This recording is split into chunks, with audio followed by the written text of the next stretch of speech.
Hello, ladies and gentlemen, and welcome to another episode of the Halo Effects Prospect Roundup. I am Robert Lockhart, your host. Again, this is where I give you guys about 5 prospects the Angels have that are not on their top 30. Not on the top 30. Again, I'm going to reiterate, anybody who's into baseball like I am, the MLB app is very, very good. I like the MLB app. It gives me a lot of information.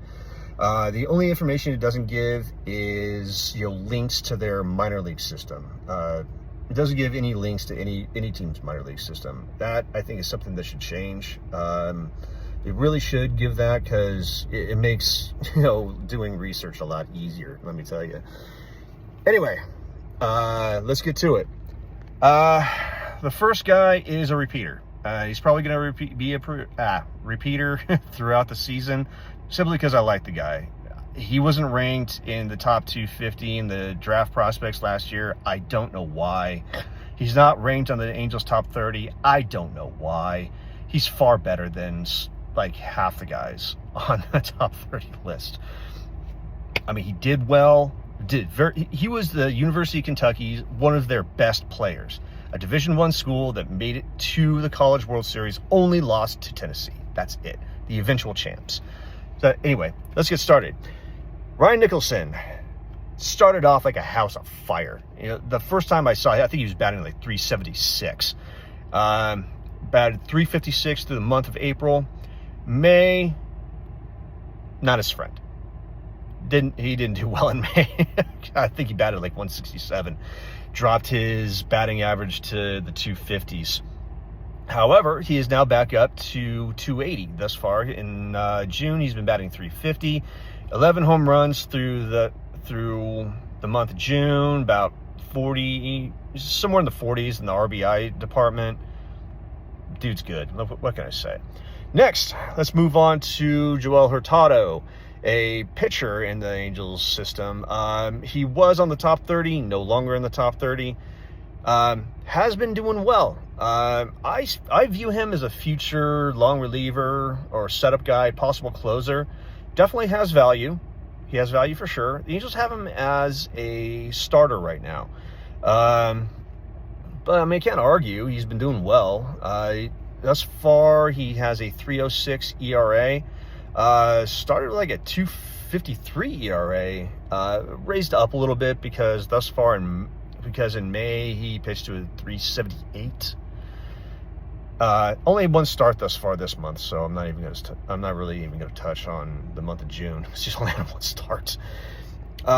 Next guy up, Sam Brown.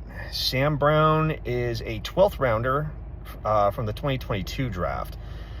So, third season in the big leagues, in Double-A. Batting to 290 batting average. That's pretty good.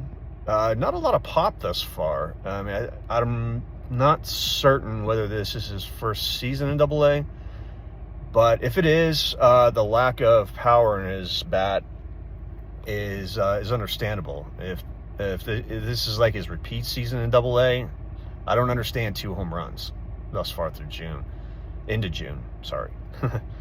But if he's like a Mark Grace or Mark Grace, people remember Mark Grace, first baseman, not a ton of power in his bat, but great hitter.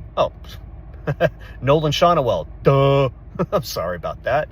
Nolan Shonewell is a perfect comparison. Great hitter, not a lot of power in his bat. It gives you a lot of doubles, not a ton of home runs.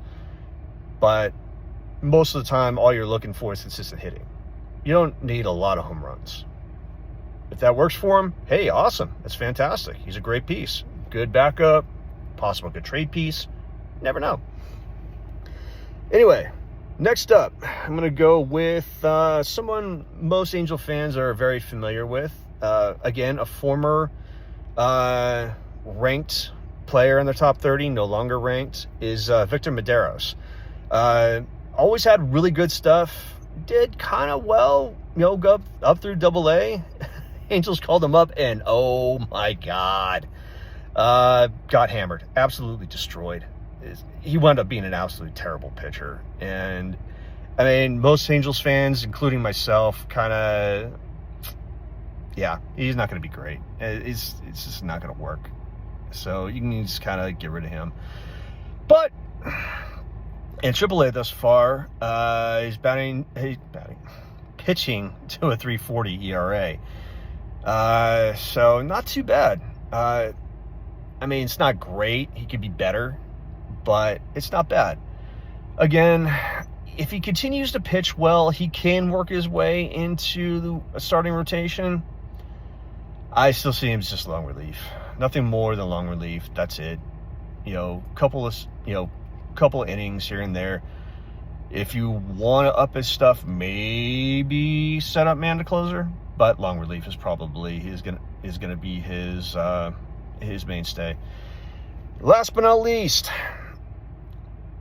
someone again was ranked on the Angels top 30, no longer ranked, is Nico Cavadas. Angels probably remember him from last year. Left-handed power bat, typical slugger. Will hit you probably 30 home runs. Not going to hit to a high batting average.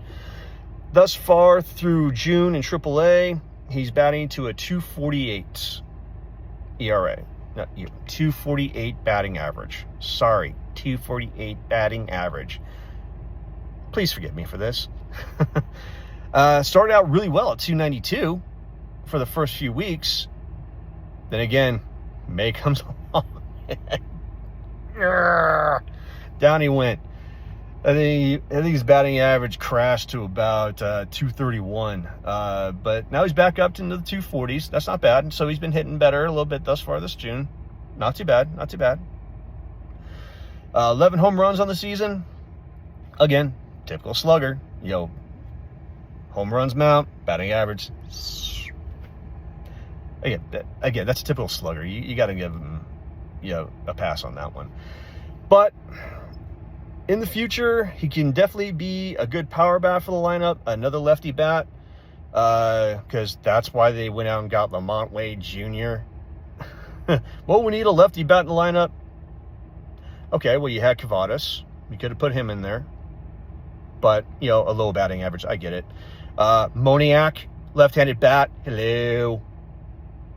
Who's doing a lot better thus far for Colorado? Hello. Regardless. Anyway, but that's my prospect roundup for this month. Ladies and gentlemen, I will see you next time. Go Halos.